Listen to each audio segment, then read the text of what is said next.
everyone, and welcome to episode 13 of the Ultimate AFL Show for season 2016. Now in today's episode I'm going to be looking back at round 7. There were some interesting games which proved costly for some teams. We'll have a look at that round very shortly. Also going to be looking towards round 8. There's some big matches coming up in round 8 like there is every round. So let's start the show by getting straight into looking at round 7. Round 7 started on Friday night like most rounds do. And, well, the first game was at the MCG between Richmond and Hawthorn. An interesting game, this one. Of course, Richmond coming into this game with so much poor form behind it. And, well, Hawthorn, they were just outclassed by the Giants the week before at Spotless Stadium in round 6. So it was an interesting game. I'm not sure many people knew what was going to happen. I think some people thought that it would be a close game. Others thought that Hawthorn would just rebound like they normally do and smash Richmond. It was far from that. In the first quarter, Richmond actually got out to a lead before Hawthorn came back to lead at quarter time, 4-2 to 3-4. Hawthorn led at half time, 9-4 to 6-7. Richmond were in it at three-quarter time, and it was a very close affair. Richmond 10-11 to Hawthorn 12-8. And then the fourth quarter, well, Hawthorn probably did what some people would have expected them to do for the whole game, and that's smash Richmond, but they did it in the fourth quarter. The final score being 13-12-90. That's Richmond's score, defeated by Hawthorn 21-10, 136. So Richmond again getting another loss, and it's just absolutely sliding away from them, the finals. It looks very unlikely now that they'll make another finals appearance. Of course, we know the last 3 finals appearances, they haven't been able to get past the elimination final. Well, this year they won't be able to get past the elimination final again because, well, they won't make it. It's proving likely that they won't. So the goal kickers for Richmond, Vickery and Rewell kicked 3. They were the shining forwards in the game. Short and Miles kicked 2. Lloyd, Vustelen and Griffiths kicked singles each. While for Hawthorn, Bruce kicked 6. Gunston kicked 4, Palopolo kicked 3, while Smith, Sicily, Shields, Rioli, Lewis, Segler, Hill and Hartung got singles each for Hawthorn. So it was just over 49,000 at the MCG to witness this game. Hawthorn started off the round winners. Saturday featured 6 games of football. It was a massive Saturday, Super Saturday as they were calling it. And, well, the first game that kicked off the Super Saturday was at the MCG between traditional rivals Collingwood and Carlton. Of course, Collingwood coming off a loss to West Coast, and Carlton going into this game with back-to-back wins, looking for their 3rd straight win. It was absolutely remarkable the way they have played the last 2 weeks against Fremantle and also Essendon. So anyway, let's have a look at the game. Carlton actually led by 2 points at quarter time, 3-4 to 3-2. They then led at half time, 8-5 to 6-6. Led again at three-quarter time, 13-8 to 10-7. And then in the end, they won the game, Carlton, defeating Collingwood and putting Collingwood in all sorts of misery. The final score being Collingwood 12-12-84, defeated by Carlton 15-9. 99. Collingwood were in the game throughout the entire game, and even, they were in the game, but just couldn't take the lead really at many points of the game, and Carlton just led at every change and won the game, and like I said, puts Collingwood in all sorts of misery. We'll talk about that in just a second, but the goal kickers for Collingwood, Vasolo kicked 4, Moore kicked 3, White kicked 2, Blair, Greenwood, Broomhead kicked singles each. Broomhead getting an ankle injury in that game, suspected to miss a good period of time, I think. Carlton, Gibbs kicked 3. Everett Casbolt also kicked 3. Casbolt's starting to really lighten up for Carlton this year. It's fantastic to see from him. Murphy, Kerridge, Lamb, Jones, Sumner and Thomas kicking singles each. For Carlton, of course, Thomas against his old side kicking a single there. So Collingwood, what's to do for them? That's the thing. In my opinion, I think they need to drop a couple of players into the VFL and bring in some some rising VFL stars or possibly some young guns. James H has to be dropped to the VFL. He hasn't provided anything since they got him to the club. And I think you need to get Jesse White into that forward line, I think. They had him on the interchange, I think, and I'm not sure where they played him in various stages of the game. He did kick 2. I think maybe Cox at full forward, him at half forward, without Cloak, of course. Him at half forward might just work, and then they also need to bring in Howe onto that wing. He was starting on the interchange, and well, needs to come onto the wing to replace Aish. I think Aish just needs to go back to the VFL. That's just my opinion. So Penderbury got best on ground though for Collingwood. He's doing pretty well as a captain, but they are in all sorts of misery. And Carlton, well, they've got back-to-back wins in 2016. The 2:10 game on Saturday was between the Geelong Cats and the West Coast Eagles at Simmons Stadium in Geelong. Of course, West Coast having that trend of going on the road and getting absolutely smashed by good sides, and that's not what makes a good side. So this was a crucial game for them if they wanted to prove that they were grand final contenders for this year, because what they've proved, they actually have proved that they're far from that. So this was a crucial game for them. They got off to a good start. They led at quarter time, 3-1 to 2-4.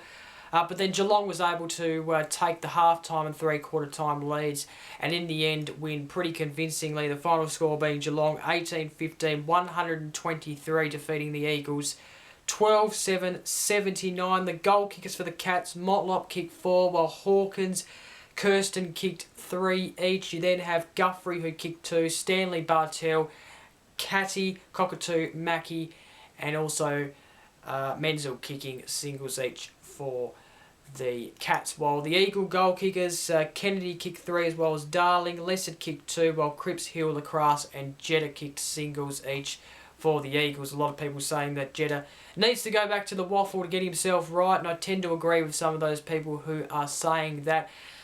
This is a side who made the grand final last year and lost by about 40-odd points to Hawthorn at the MCG. Now, you'd think after that game they would have learnt from that and actually fixed up over the off-season the problem of going away from home and losing to good sides. You'd think that they would be able to learn from that and then take that away into the off-season and actually fix those problems up. And you'd think Adam Simpson would be able to do that. But it seems like they haven't done anything to fix that problem. They had the same sort of loss, or by the same margin, against Hawthorn in round 2.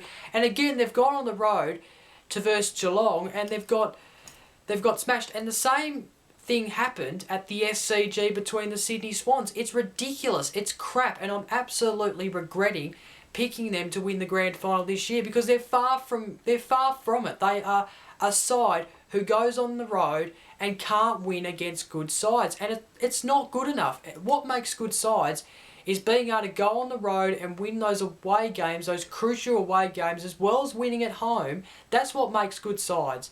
So this is absolutely crap from the Eagles, and you'd think that over the off-season they would have learnt from the grand final and would have been able to fix up those problems. It seems like they've done nothing. So at the moment they are out of grand final contention, and until they start winning away against good sides or winning a few of those away games, then I'm counting them out of the grand final, because they are just not up to it. They're not good enough at the moment. At the SCG, the Swans took on the Bombers, and this was an interesting game, actually. The Bombers were in the game in the first half, the quarter-time lead being 4-3 to Essendon 3-3, and then the Sydney Swans still led at half-time 7-10 to 5-5 until the game was blown out of proportion by the Swans, and in the end they finished the score 20-15, 135, defeating Essendon 7-12-54. Good display by Essendon in the first half. They really did take it up to the Swans, but the Swans, being the good team they are able to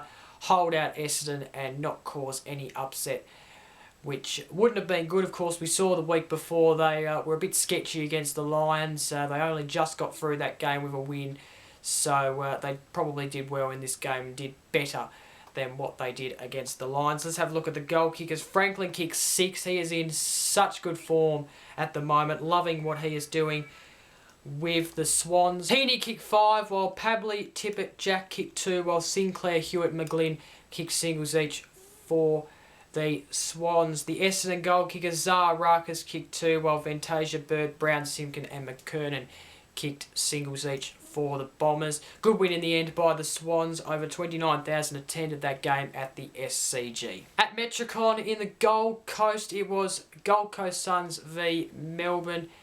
And, well, I expected this to be a close game. You might remember that I tipped Gold Coast last week. They were in it in the first half. Gold Coast led at quarter time 4-2 to 2-3.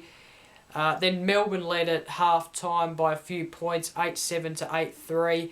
And then in the third quarter, for some reason, Gold Coast just absolutely collapsed and Melbourne was able to just absolutely smash them. The three-quarter time score 17-11 to 11-3. And then in the end, they won pretty convincingly. And this was unbelievable from a side who was in it at half time. 24-16, 160, defeating the Gold Coast 14-3, 87. The Gold Coast goal kickers, Lynch kicked 4, Ablett kicked 2, Jared Garlett also kicked 2. You also have Wright, who also kicked 2, and Curry, Grant, Hall, McPherson kicked singles each for the Suns. While for Melbourne, Jeff Garlett kicked 3, Hammers kicked 3, Pedersen kicked 3 also, Gawn, Jones, Kennedy, Petrarca kicked 2 as well as Viney, and then you have Hogan, Kent, Stretch, Tyson and Vince who kicked singles each for the Ds. Not sure what's going on there up in the Gold Coast, but this team is...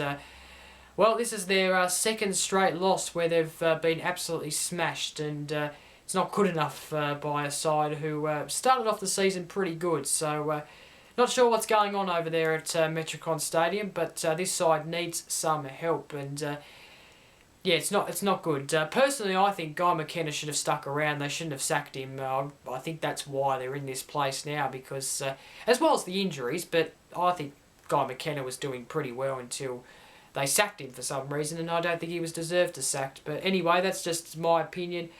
Over 12,000 there at Metricon Stadium. Should Gold Coast even have a team? It's, you know, let me know your thoughts. I personally don't think they should, but then again, you never know. This team might improve in the future. Saturday night at Etihad Stadium, it was my Western Bulldogs team taking on the Adelaide Crows. I'm a Western Bulldogs supporter, as you would know, but this was probably the game of the round. There was no real game shaping up to be an exciting game than this one, and I just had that feeling on Saturday that I was just so excited for this game because I had the feeling that it would be the most exciting game of football, or if not, an exciting win for the Western Bulldogs. It turned out that way. It was a close game, but the Western Bulldogs were able to take the quarter-time lead 6-3 to 2-3. They took the half-time lead 9-7 to 6-5. They took the three-quarter-time lead, but the Adelaide Crows were in it 14-11 to 12-5. They came back, the Crows. It was a thriller. It was a thrilling end to the game, but in the end, the Dogs were able to hold out, and that's what good sides do, and I was very proud for them because they were able to play a good, consistent, four-quarter-based game of football, and in the end, they won 18-15, 123, defeating the Crows 17-6, 108.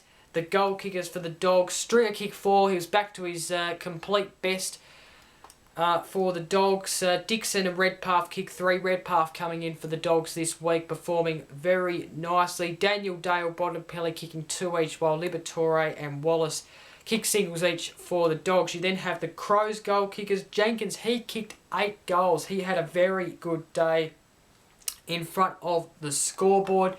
You then have Lynch who kicked 3, Cameron who kicked 2. You also have Jacobs, Atkins, Sloan and Walker who kicked singles each for the Crows. Walker not really performing at his absolute best, is he, in these last couple of weeks, especially in this game, only kicking the 1 goal. You would expect him to kick a few more, but then if you have Jenkins up there kicking 8 goals, then there should be no problem. But anyway, this was a very exciting game, an exciting win if you're a Western Bulldogs supporter, and yeah, they're back on the board. Don't rule them out yet because they're an exciting team, the Dogs. And as for the Crows, well, they'll be okay. They're of course got a big game coming up on Friday night, but they came back in that fourth quarter, but the Dogs just too strong. Final game of Saturday, the 6th Super Saturday, was Fremantle and GWS, of course. Freo haven't won a game in season 2016 going into this one. And, well, they were in this game. They were in this game for probably most of it. But GWS were just taking that lead in the various changes. But it was actually level at quarter time before GWS led at half time. They led again at three-quarter time, and Fremantle, they were in the game in the fourth quarter. They only had to kick a couple of goals, and then they were in front, but they couldn't do it. GWS's pressure was far too strong, and in the end, Fremantle finished the game losing 11-11-77, defeated by GWS Giants 14-11-95. The goal kickers for the Fremantle Football Club, Main Ballantyne kicked 2 each, while Walters, Crosler, Pavlich, Sibin, Tabernar and Pearce kicked singles each for the Dockers. While for GWS, Congalo kicked 2, Johnson, Patton, Steele also kicked 2. You then have Palmer, Lobb, Cameron Green, Kelly and Scully kicking singles each for the Giants. So Freo yet to get a win. They have lost their first 7 games of the season. They face a tough test next round.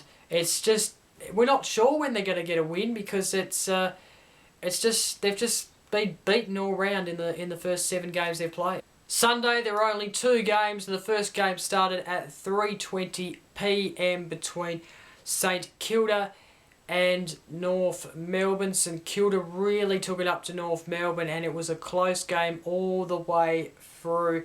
At quarter time, North Melbourne led 4-5 to 2-3. They led again at half time, 6-8 to 3-7. They still led at three-quarter time, 9-12 to 7-7. St Kilda was still in it. At one stage of the game, in the last 3 minutes, the scores were level, but North Melbourne were able to kick a point, a real ceiling point from a free kick, ruck infringement rewarded to Goldstein. And then, of course, a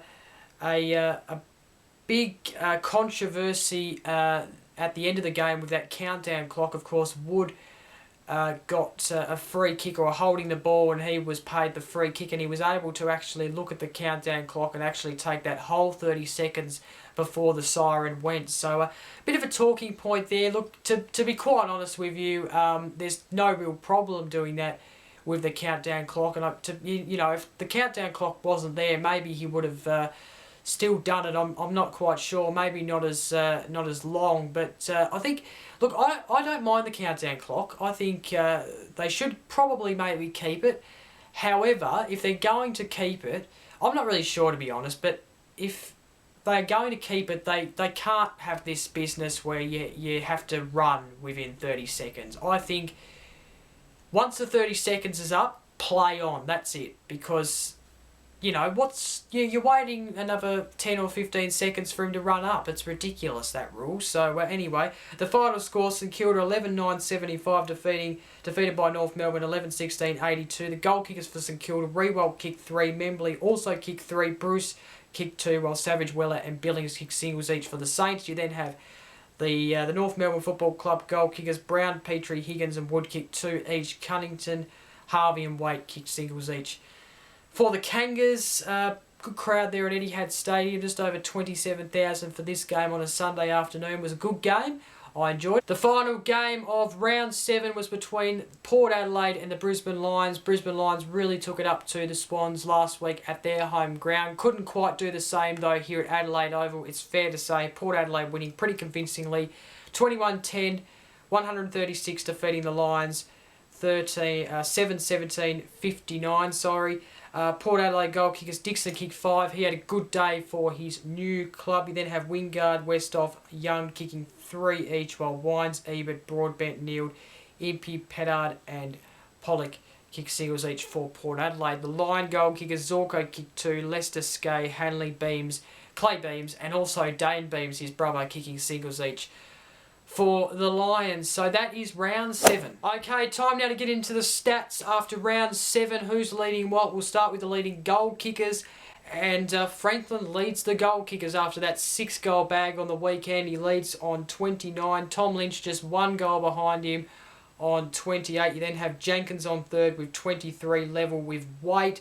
You then have Betts rounding out the top 5 there on 20 goals. Leading disposals, Lockie Neal has taken the lead with 228 disposals. Lockie Hunter the next best there, 223 disposals. You then have Gaff on 217, Hall on 215, and then Adam Treloar rounding out the top 5. Collingwood Gunn on 213 disposals. Sam Mitchell falling right out of the top 5 after he led last week. That's incredible. You then have the marks Riewoldt still leads the marks on 79, Shaw on 66, Kennedy on 56, Simpson on 54, and then Matthew Boyd for the Bulldogs rounding out the top 5 there on 52 marks. The tackles, Andrew Swallow leads on 62, Barlow the next best on 49, level with Bixars and Wines. You then have Jack Stephen there on 48, rounding out the top 5. That is the stats after round 7. And now having a look at the ladder after round 7, and North Melbourne still lead the top of the AFL ladder for 2016 on 28 points. They've won 7 straight, the first 7 games of their season, and are still undefeated in season 2016 and don't look like losing a game anytime soon. Geelong 2nd, Sydney Swans 3rd, Western Bulldogs round out the top 4 on 4th. GWS just sitting outside the top 4 as well as Hawthorn. You then have West Coast Adelaide Crows rounding out the top 8. Melbourne there just trying to get inside that top 8. If they beat the Bulldogs this week and Adelaide Crows lose, then they might have a chance to slot into that top 8. You never know. Port Adelaide also trying to get into the top 8. They're on 10th. Gold Coast Suns 11th. Carlton 12th. St Kilda 13th. Collingwood have dropped right to 14th. Richmond, they're just really not good at the moment. They're on 15th. You then have Brisbane Lions, Essendon and Fremantle. Of course, Fremantle yet to get a win in season 2016. So that is the ladder after round 7. Okay, time now to have a look at round 8. Of course, this weekend starts on Friday night between the Adelaide Crows and the Geelong Cats. Patrick Dangerfield's first game against his old club, his former club in the Adelaide Crows. It is going to be a very interesting game. Not only that Patrick Dangerfield is returning to the Adelaide Oval to face the Adelaide Crows, but also the fact that this has got the making of a good game of football. Probably the game of the round, you would say. The game is, of course, at Adelaide Oval, as I mentioned, at 7:50 p.m. That is Australian Eastern Time. So a big game coming up there on Friday night. Saturday, we're back to 5 games of football. It starts at 1:45 p.m. at Etihad Stadium between Essendon and North Melbourne. This, you never know, it could be a good game. We know Essendon took it up to the Swans, or tried to take it up to the Swans last week, and well, there have been clubs that have been trying to take it up to North Melbourne this season, but North Melbourne have been able to hold out like a good side does. So this game, as I mentioned, at 1:45 p.m, Essendon and North Melbourne. I'll tip North Melbourne for this one. I think they'll win pretty comfortably in the end. The 2:10 game is at Aurora Stadium between Hawthorn and Fremantle. Looking at this game, I thought this was going to be one of the game of the rounds when I was looking at the fixture when it first came out last year. Not the case though. You'd think Hawthorn would be able to win this game. In fact, the last time they met at Aurora Stadium was last year. I was there at that game, and Hawthorn just smashed Fremantle at their home away from home at Aurora Stadium. They're pretty strong over there, so it should be a Hawthorn win. I'd be tipping a Hawthorn win, that's for sure. The twilight game, GWS and the Gold Coast Suns at Spotless Stadium starting at 4:35 p.m. Should be a good win there for GWS, actually. I wouldn't be surprised if they win over 100 points. It should be a thrashing, that's my opinion.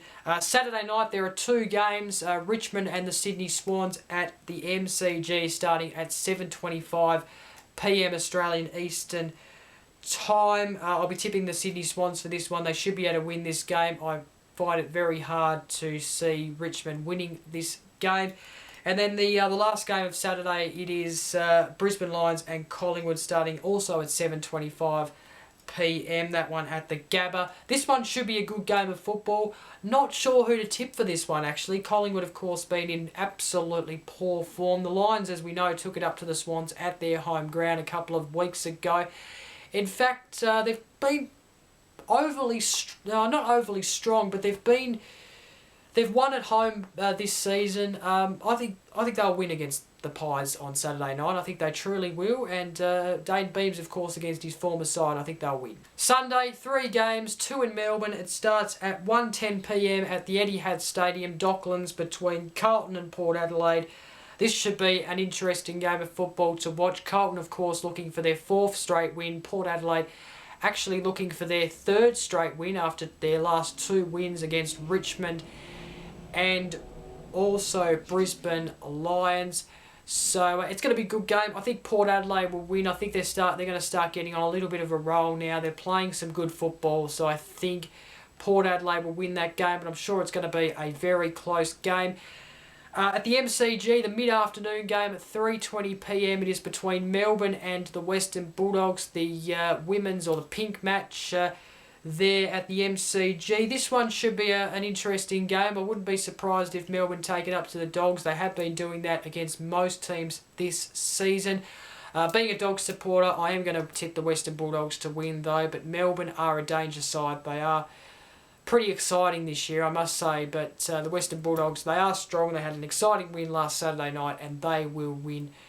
I'm sure about that. And then the last game is at Domain Stadium in Perth between the Eagles and the Saints. This game starting at 4:40 p.m. Australian Eastern Time. I think West Coast will bounce back and win after that shocking loss to Geelong last week. Might be a close game though, you never quite know.